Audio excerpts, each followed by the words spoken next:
Hey everyone, this is Caroline Jensen. Today I want to talk to you about Luminar 4.2. Now I am a big fan of Luminar. Luminar is one of these programs that has actually kept me up at night. I haven't been able to sleep for thinking about it simply because I'm a creative editor. If you're a person who loves to augment reality, loves to composite things, loves to create visions that you see in your head, often at night, then finding the program that will let you do that is paramount. Now, I am a big believer in using whatever programs work for you. And in this case, Luminar has something really special that they have unleashed and that I'm really excited about. Now, this is simply an iPhone photo. I didn't use any special photo here, but I wanted to show you that I thought the composition was kind of cool. I liked this lighthouse up by Duluth in Minnesota. And my kids were all stacking these rocks in the lower left corner. Then I thought, but the sky is boring. It was the middle of the day, and I was kicking myself for not bringing my real Sony camera, but that's life. I think I left it in the car, and we had hiked quite a way to get down here, and it was just, I think it was 180 stairs actually, and I just didn't want to go back to the car to get it. So anyway, I'm dealing with what I have, but it had kind of a blah sky, and I knew that it would be a composite for sure. So in Luminar, there are a lot of things that you can do, and I have a full course coming out on Luminar from start to finish for creative editors, so you can look for that down the line. But for now, let's jump into the Painter Palette icon, which is the creative section. And here at the top, we have AI sky replacement, artificial intelligence sky replacement, which is amazing. And I have found it to be so helpful for dropping in textures over a sky.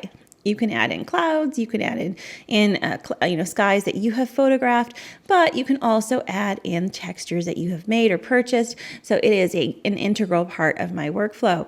But I wanted to talk about the Augmented Sky option as well. So let's just jump in here and grab a sky. They have lots of different varieties. Unfortunately, at this point, they don't have a live preview on your image, so you just kind of have to click around and see what works best for you. Now, if I put a dramatic sunset on here, it's not going to work. And this is an educational point here. This was taken with midday sun. So you kind of want to mix the kind of lighting that you're experiencing in the image with the sky image. If you choose something like a sunset midday, it's going to look funny because the light won't match. So that was just a little educational tip right there. Generally going for I don't like that one. Let's go to maybe this. Okay, so this is a little bit more realistic. It's a bit dreamy. And because it was an iPhone, the depth of field was very deep. And because of that, I'm not necessarily going to augment it a whole lot. For instance, you could go into advanced settings here and we can defocus the sky, make those clouds a little bit more blurry, but in truth, they wouldn't have been blurry because it was a phone. So I'm not going to do that, but you definitely can match things up. So say you're shooting a portrait at f1.4, if you really want to defocus the sky that you drop in, that's going to be a necessary thing because in truth, if there had been a gorgeous sky, it likely would have been very defocused. So this is the setting that can help you fix that. And they have this fun close gaps option as well, because sometimes when you're dropping in a sky, there can be issues around buildings and especially around trees where you will see that the sky didn't quite match up just quite right, and you can sort of adjust it with this slider here as well. They also have some fun things like atmospheric haze.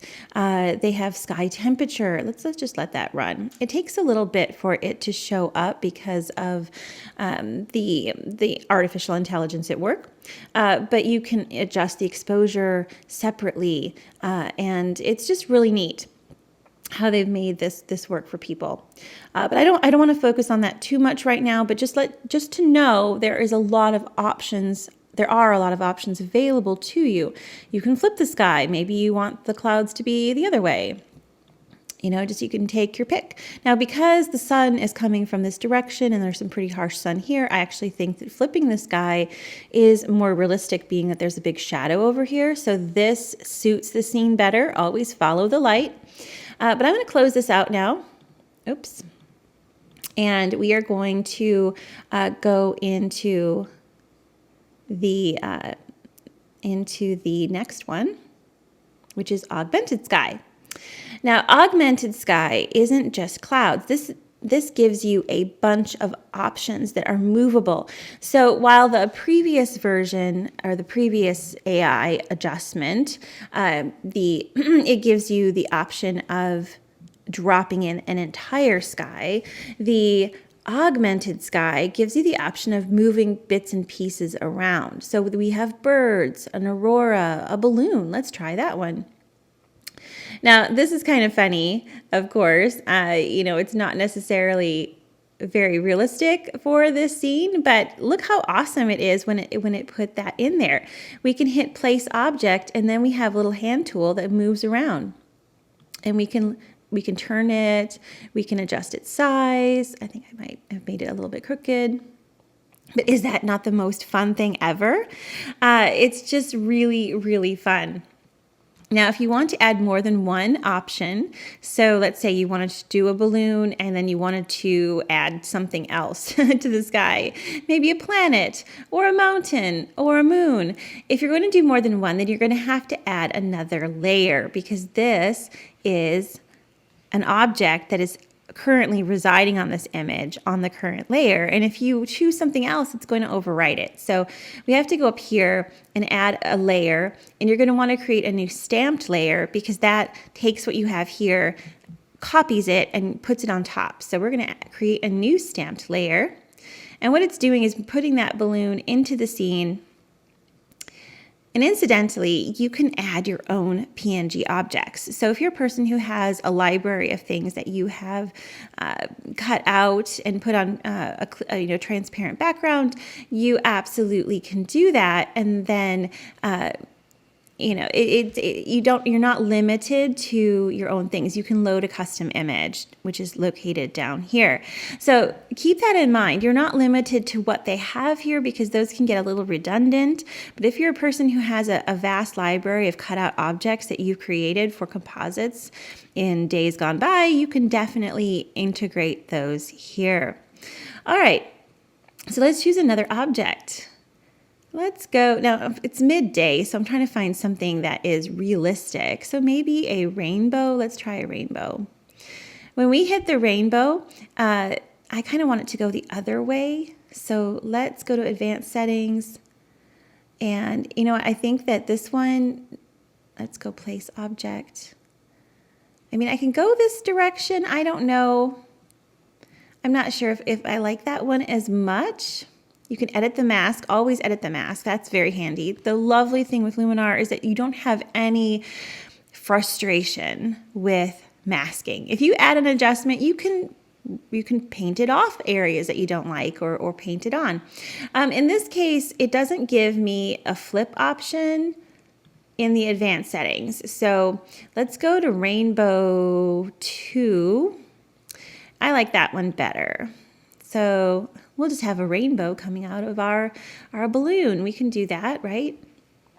Now, isn't that cool? Now we have a sunny scene. Now, of course, this isn't probably how I would edit this. Knowing my work personally, I tend to create work that is very dramatic, more moody in nature, and generally not landscapes like this with people. But I just wanted to show you how fun this is. This is so fun. And if you're somebody who likes to put in things like dust sparkles or bokeh or whatever, it makes it so easy, and you're not having to cut it out around everything. I cannot tell you how many images I have of little houses with trees, and I'm trying to drop in a new sky, and it's hard, and it is time consuming and futzy. So if you are interested in doing something like that, this is the program for you. There is a link down below for you to order if you're interested. And if you have any questions, just let me know. Thank you. Bye-bye.